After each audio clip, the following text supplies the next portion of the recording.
This is Andrew Wicklund from Project Risk Consultants. We're going to go over the quantitative side of the Pertmaster or the Primavera Risk Register. To open this risk register up, as always, go to the Risk menu and click on Register. Once you have this register open, this is the sample EPC plan in the Pertmaster samples. You can get to that samples folder through the help file. There's two tabs towards the top. I'm going to click on this quantitative tab. So we've walked through the qualitative and the risk tracking sections. Now we're looking at number crunching. I want to take these activities and basically I'm turning them into probabilistic activities. So a risk event is now, if it happens, it's an activity. If it doesn't happen, it disappears. So it's if you think of them less as risk events and more of them as probabilistic activities, that sometimes helps in terms of correctly identifying the risk event as well, because sometimes we look at outputs instead of inputs. We may hit liquidated damages. Well, yeah, that's a risk, but that's not the root cause. We're running the analysis to see if we're going to hit liquidated damages. What are the root causes that might push us out? And the analysis will tell us how much liquidated damage we're going to hit.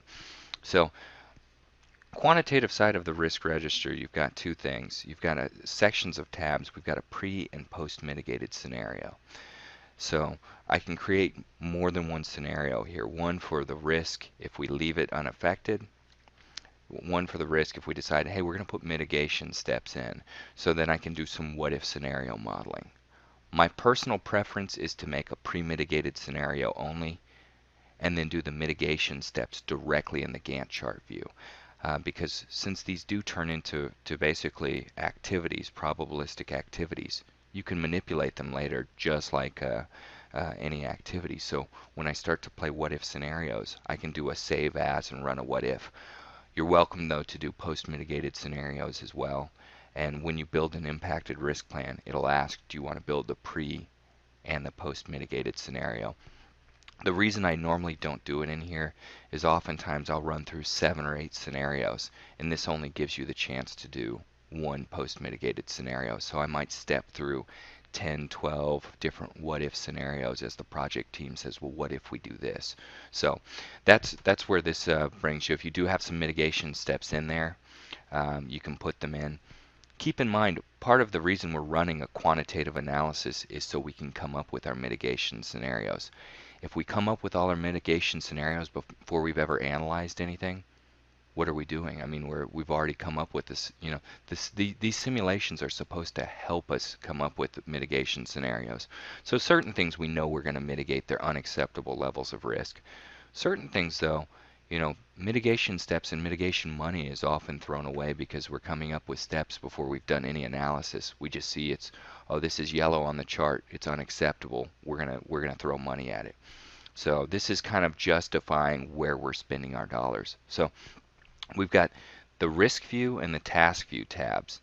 And the way this works, on the left-hand side, I've got my risk names. And I'm going to put in a sample. I'll put in a test risk. So this will be test risk 1. Now you'll notice I entered it in the quantitative section, so now this quantified tab shows up, or this quantified check mark. The quantified check mark is actually going to overwrite anything that happened in the qualitative section. So all the data is pulling from the qualitative side of the risk register.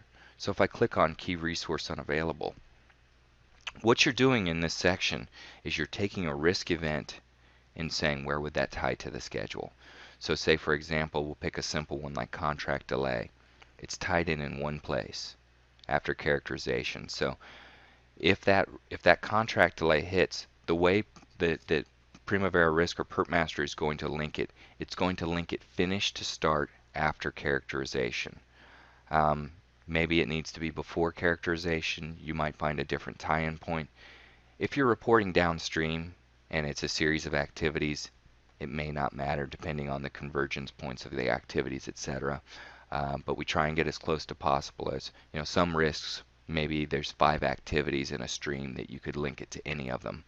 Find the best spot available. Just make sure you know you have to know the schedule and how that's going to ripple out. So I'm going to take this contract delay.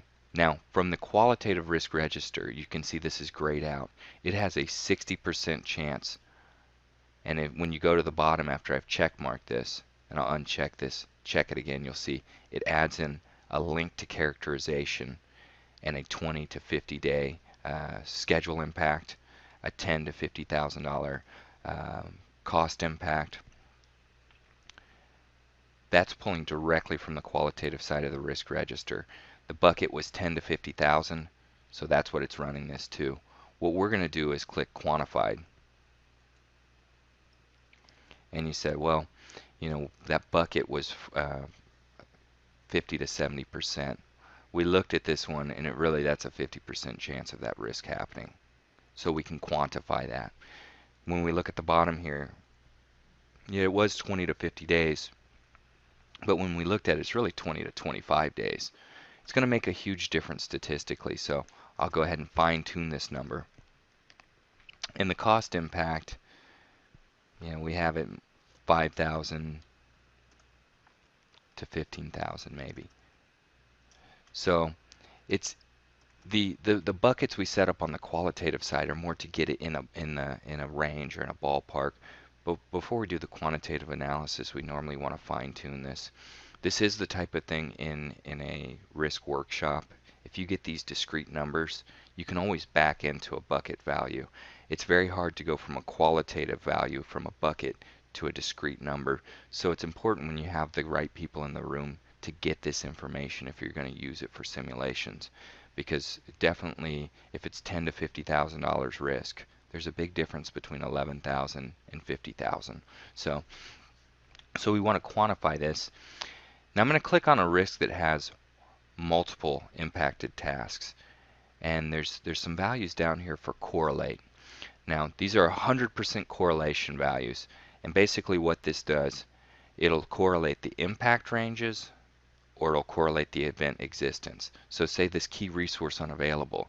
If the resource is unavailable for this activity, is it unavailable for these two as well? Then you would correlate the event existence. If you're saying, well, it's actually a different risk because if the guy's unavailable here, there's a different guy that would be unavailable here. These would no longer be correlated. So are they truly the same risk or not? If they're uncorrelated, you may want to think about putting them as a separate line item even, because at that point, are they even the same risk? So that's more, this is real easy to use. I mean, you're just taking a risk. All you do is type in the probability, the impact. All that data down at the bottom is that's the same stuff you would use on activities. You've got a 3-point estimate. You've got cost or resource loading. There's no difference. These are just becoming activities now. The thought behind it, think like a scheduler. What would happen if this happened to the schedule? Now, correlating the impact ranges, it's the same thing we talked about when we looked at the correlation section. If we miss 3 days here, is it possible to miss 6 days here?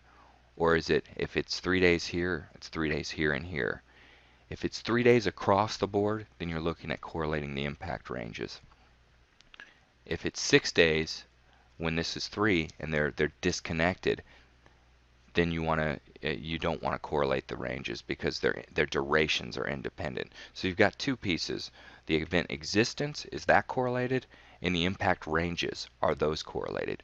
So when we build these into the plan, all of these activities now, based on where I link them into the schedule, and say we'll take this test risk, we'll put it into front-end engineering design, and then here's my values. I can put it in a second place. I can remove the correlation. It's easy to use. You're typing in risk, probability, impacts, and where it links to the schedule. The thought is in the theory behind it and how you're putting them in. That's where all the difficult part comes into. So now when we go to the task view, we have the tasks all on the left-hand side. So I'm going to look at this task characterization. We tied in a couple risks to characterization. We'll go in, I'll tie this into characterization as well. So when I look at characterization, I've got 2 risks tied to this. Now this is important, the task view is important because by default it's going to take the risks and put them in parallel. So this contract delay and reuse design are going to come in parallel. We'll take another one and put this in here. So I've got these threats. They're going to link in series if I check mark these buttons. So you can always come back and change the links later once you build the impacted risk plan. But by default, these two risks on this one activity, they're going to be in parallel. So the contract delay and the design changes are in parallel. Now, if these risks could stack and the contract delay could happen and then the design changes happen, then you want to link these in series. So this gives you the opposite look. Now I can go through here and say how many risks are tied to an activity. How do I want them to link? So the risk view, you've got your risks on the left, you're tying them to the schedule on the right hand side. I can filter, I can do all sorts of some things. So I type in engineering, I can see the activities here, I can tie something to it. On the task view, if I look for that same engineering, I look at front-end engineering, I can see all the items that are attached to that, and then I decide if they link in series or in parallel. So that's pretty much all there is to the quantitative side of the risk register. Like I said, it's very simple. It's not hard to use at all. It's whether or not the values make sense to you, whether or not they're going to link in and ripple the schedule out properly. So that's what you want to think about.